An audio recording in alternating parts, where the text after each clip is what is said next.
Hi, I'm Cheryl, and my husband Matt is behind the camera, and our channel is called We're in the Rockies, and the whole purpose of our channel is to help you get ready for your trip to the west. And today, we are in Glacier National Park, and what I want to go over with you are some things you need to bring on your trip to Glacier. We're going to talk about things to pack in your backpack, things to pack in your car, and then just overall luggage packing tips to make this really easy and simple for you. So let's get started. You may have noticed I had bear spray strapped to my chest, and that is because this is a legitimate thing you have to have if you are in Glacier. I don't care if you are just walking around town. Bears are everywhere. In fact, Matt and I went on a couple hikes that were just a mile away from the parking lot, and I came across 3 bears, like different times. And I was really glad to have this with me. So you want to make sure you have bear spray with you and that you know how to use it. And above all other things, make sure that you're very careful with this when you carry it around. I keep mine strapped to my chest strap on my backpack. That way it's ready to go if I do come across a bear, but also so I don't accidentally bump it and accidentally discharge it. All right, next thing you're gonna need, I've got a baseball cap I strapped to my bag just because there's a lot of sun here. Okay, also want a good pair of sunglasses. It's pretty sunny. Okay, keep some tissues, keep some chapstick. And, you know, in the Rocky Mountain area, Yellowstone, Glacier, and Teton, it still is pretty dry air, and the wind blows quite a bit, so you get dried out pretty quick, so it's nice to have some chapstick with you. I also always keep some gum in my backpack, just because your mouth can get a little dry when you're hiking around. All right, next up, what else do I keep in my bag? I keep a lightweight sweater in my backpack just because the mornings and the evenings can be pretty cool, and this just folds up really nice. It doesn't take up a whole lot of space. I also think a little portable poncho would be a good idea. Mine is, I don't have one at the moment because I think I've used it and haven't replaced it, but a little portable poncho is also a good idea. Or a windbreaker. I tend to pack on the lighter side just because I don't want to carry so many things around, but I definitely like to have a little sweater or cardigan that's pretty light and small to go in the backpack. All right, next up, I have got bug spray. Okay, bug spray is pretty important, and sometimes where you start your hike, it's not buggy, but where you hike to is. And so it's just nice to have something like this on hand. And lastly, some sunscreen. Every morning I start off by putting sunscreen on my face and my moisturizer. I love that, but then I keep this for the rest of my body and the rest of the people in my family. So that's a good handy thing to have. The last thing I wanted to talk about was just a good backpack. This is the one I love. This is a Camelback Mule. It has a water bladder in it that holds about 3 liters of water, which is just perfect. That'll last you for a good day of hiking, especially in these mountain areas. But this is a really comfy backpack. It distributes the weight well, and it doesn't get too sweaty on your back. So I love this backpack. The next thing I want to talk to you about is what to wear on a hike. In these mountain parks, I really just like to wear a cotton t-shirt. If I know I'm going to be doing more extreme hiking where I'll be sweating a lot or getting wet, I would maybe think about wearing a more athletic type fabric, but cotton is great. It breathes well, it's comfy. I think it's fun to wear a shirt of a place you've been and it helps you strike up a conversation with someone else as you're along the trails. I also like the t-shirt instead of a tank top just because it protects you from the sun and it protects you from rubbing from your backpack. If you keep those shoulders covered up, you're not going to be getting little rubbing marks from your backpack. So that's pretty nice. The other thing I love to wear when I hike is my hiking pants. I just bought these a few months ago and I love them. The fabric that they're made of, it dries quickly, it doesn't wrinkle, it doesn't stain, and it's just nice and cool and great for movement. I can't say enough good things about getting a good pair of hiking pants. As far as socks go, I like to get good socks that help my feet not get sweaty because that way you don't get blisters. So Cellar Sports are my favorites. Those do really well. And then in Glacier, I have to change up my normal advice on footwear. Normally I say wear a good pair of trail runners to most national parks and you'll be fine. But Glacier is it's a little more rugged, a little more muddy, a little more snowy, and so I would recommend a good pair of hiking boots. If you're a runner and do a lot of other activities like that, I think you could still get away with wearing some good running shoes, but I think if this is not what you normally do, I think a good pair of hiking boots would help you out. As far as what Matt wears similar to what I do, except for he likes to wear a vest. He has a great camping vest that has tons of pockets in it. He fits his camera and all of his gear in, and that works really well for him. He also likes that it keeps him warm in the morning, but then it's not too hot later on when he has it on. A couple of things that I think could go in this bag that aren't here with me today is a good pair of binoculars. We left ours at home because we were going on a pretty big hike and I didn't want to carry it around. And you're always going to have to make a choice on that when you go hiking on whether or not the weight is worth it. And to me, I decided not worth it. Now, Matt disagrees and says, no, I wish I would have had those binoculars with us, but you can make that choice. Another thing that is a really handy thing to bring on a hike is some good pair of trekking poles. We went and hiked up to Grinnell Glacier yesterday, and that was like a 7.5-mile hike, and it was pretty rigorous. And the terrain was really bumpy and rocky, and we even had to walk through a couple waterfalls on that trail. And I have to say, my ankles rolled a few times. Like, I wasn't injured, but it was rough. And I think some poles would have helped with some stability, and I saw plenty of people with those. So I'm still battling my minimalist with functionality. I'm trying to figure out if the poles are worth it, but I think poles are a good idea. If you're not sure which of these things to buy, we've got a link in our description of our personal favorites you can check out if you need to buy some of this stuff. Okay, next up is we are getting ready to drive 13 hours home. And so we're going to be on a road trip. And lots of times when you are at a national park, it's a giant pain to stop and find somewhere to eat and take the time because there's a lot you want to see. And you're in one of the most beautiful environments to have a picnic. And so I always keep a good set of picnic things on hand. And I think a lot of times, if you're the person in charge of the food, you feel like you need to have some huge spread for everybody. But I really think that everyone is happy when you keep it super simple. You're not going to stress out, and your family's probably going to be a little more forgiving of not having it perfect than you would think. So I just wanted to kind of show you how I keep it simple. First of all, I keep my food in a box, not in bags. It just keeps things from getting smashed. I invest in some good quality paper plates because I don't want to be getting mad at my kids for having spills. A lot of times that happens when they're cheap paper plates that just bend so easily. Of course, I keep some bowls.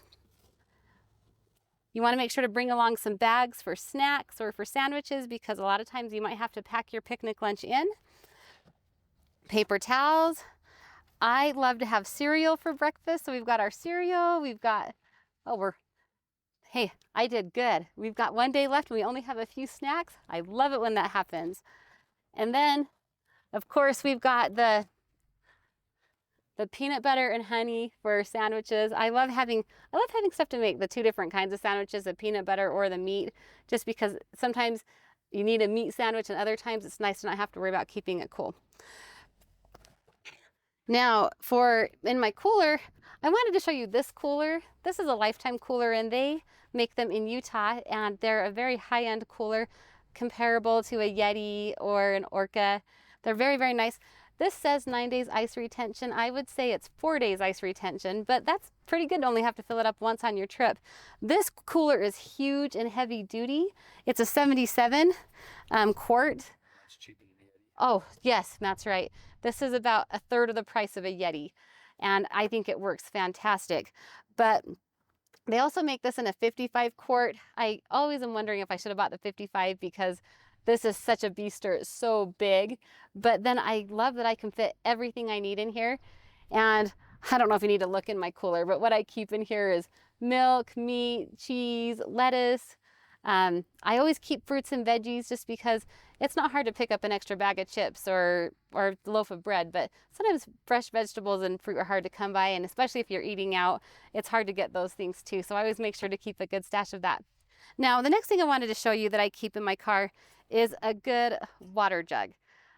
This is, I think, a Sun Sip is what it's called. It holds a gallon of water, and it It is the boss, man. I filled this up with ice and it was still icy 2 days later. This thing is amazing at keeping your water cold. And so I fill this up whenever I get a chance. And then Matt and I have our Yeti tumblers that we love to have in the car. We just, yeah, just I can just refill these whenever we're on the road. We always have some ice cold water, and these are great at keeping drinks cold too. Now I wanted to show you one last little thing that I keep in my car that doesn't have to do with food, and it's my splurge. It's my luxury item. This is my Minky blanket. Look how cute that is for camping.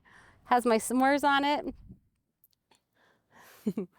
Minky is a Utah-based company as well, and everyone in Utah has a Minky. They are so soft and so comfortable, and come on, one of the best things about being on a road trip is taking a nap if you're not the driver. So I always bring this along, and then I have the best naps with it. Minky has all sorts of cute patterns and different styles of blankets. I have 4 or 5 of these, but this is my road trip blanket because it has the s'mores on it. We do have a partnership with Minky where if you type in the code Rockies45, they will give you 45% off of your Minky blanket, which is such a great deal, but this is my little splurge. All right, next up is the luggage we take with us on every single road trip. Now this summer, I knew we were going to be traveling a lot, and so I put in a lot of research to find some good travel gear that wasn't too pricey but was highly rated, and I've used it on a few trips and I love it. So if you want to check this out, check out the links below if you want the same stuff. We do receive a little portion of a commission, but I bought all this stuff on my own dime. I was not sponsored in any way. These are actually things that I researched, picked out, and love. So let's get started.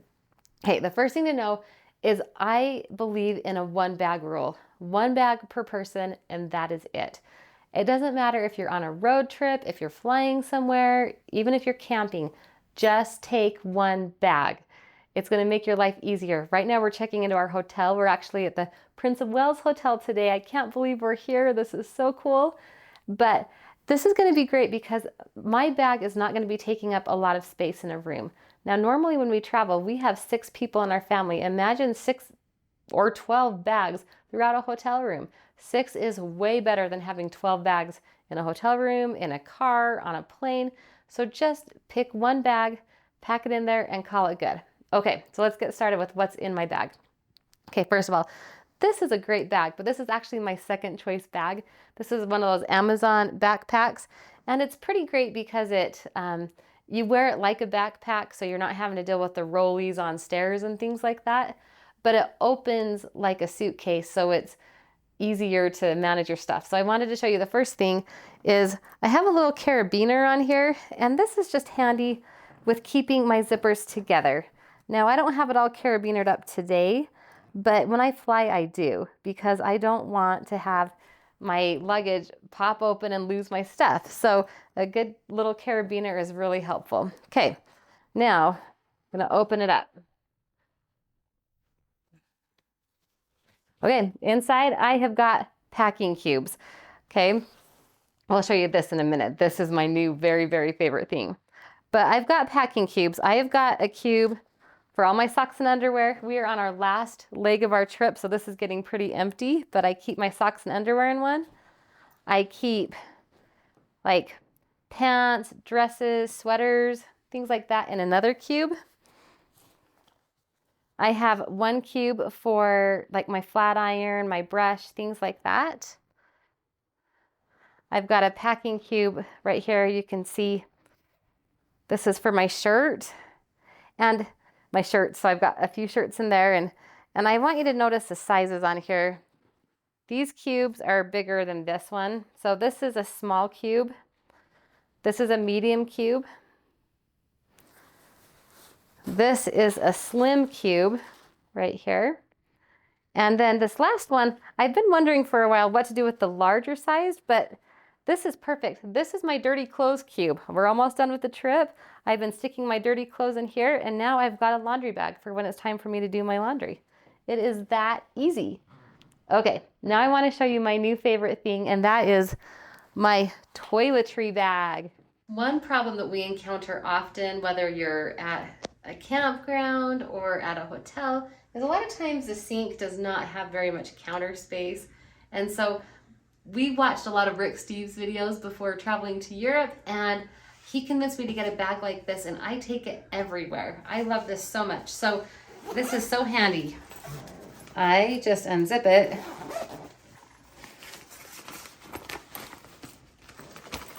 Then I hang it up on the back of the bathroom door. And it has all my stuff: shampoo, lotion, sunscreen, gel, hairspray, deodorant, all my good stuff, all right here. And it was so quick. And then, I mean, these are all, you know, TSA sized approved containers. They're reusable for toiletries. And so of course you can use them when you fly, but I like these just for traveling around because they're smaller. I don't want to pack more than I need. But this will hold full-size shampoo bottles and hairspray bottles. I just like to keep them small because then I can fly or camp, doesn't matter. And then I can refill these, and I always refill these right when I get home from my trip, not before the next trip, but when I get home, so that when I'm packing next time, I just have to throw this bag in my suitcase and I am ready to go. So I'm hoping these tips were helpful for you for planning your trip to the Rockies. Thanks for watching.